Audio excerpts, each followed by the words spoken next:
स्वर्गीय हिरेमठ काका, विजयराव कोलते, बारामतीतले काही लोक असे साहेबांना वरच्या बंगल्यावर भेटायला गेले आणि साहेबांना म्हटले, साहेब बारामतीमध्ये अजितला लोकसभेची उमेदवारी द्या, 89चं सांगतोय.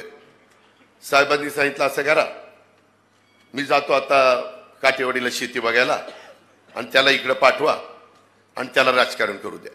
एवढं सांगितल्यानंतर तोंडात मारल्यासारखी सगळी आली. त्यावेळेस जी निवडणूक झाली त्या 89च्या निवडणुकीत भाऊंच्या विरोधात बहुतेक लाला उभे होते, लालासाहेब काकडे, संभाजीराव काकडे, सॉरी संभाजीरावना लालाच म्हणायचे ना, आणि मग काय राव मला असं करत. त्याच्यामध्ये ते उभे असताना आपण सगळ्यांनी चांगलं काम केलं. बाळासाहेब गावडे तुम्ही जे साक्षीदार, आपण ग्रामीण भागामध्ये अक्षरशः आम्ही पिंजून काढलं.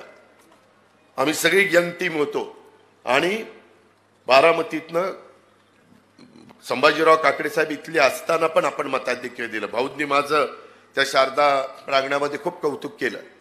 त्याच्यानंतर 91ची निवडणूक आली.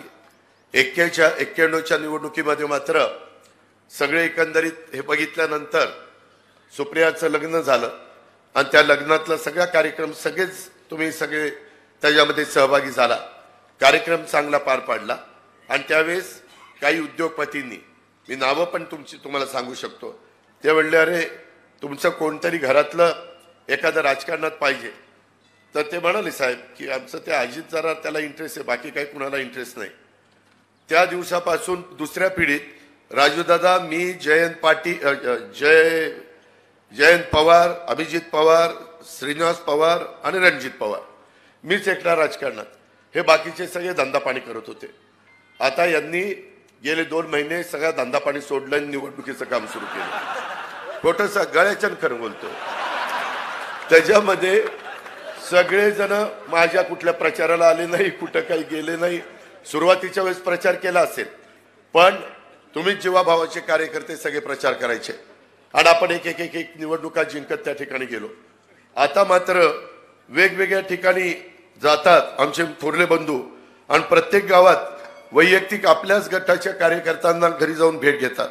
आणि तुम्ही इकडे फिरू नका, पण जास्त पुढं तरी करू नका. काही काय ऐकवतात, हे आम्ही दादाचं काम करणार, बरं करा, पण जास्त पुढं तरी येऊ नका, स्तब्ध राहा.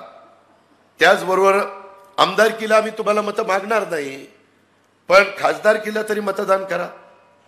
लोकांच्या मध्ये संभ्रम असताना निवड करतात. मित्रांनो, कृपा करून ह्या प्रचाराला बळी पडू नका.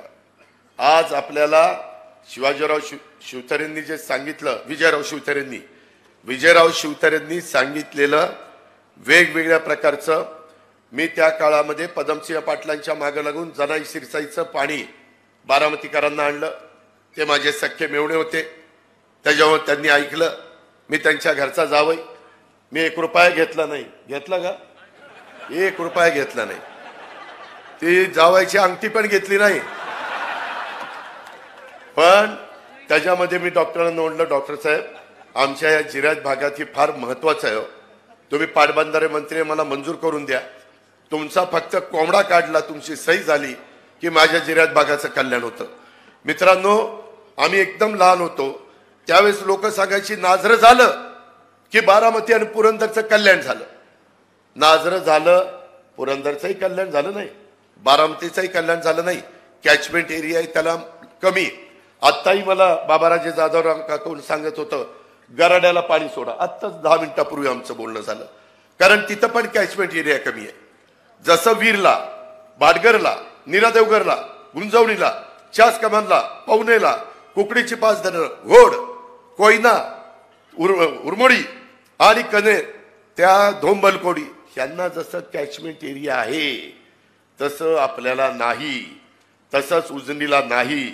वरची सगळी धरणाची भांडी भरली की मग उजनीला आमच्या पाणी येते आणि मग उजनीवर जे काही आर्थिक सुबत्ता नांदलेली आहे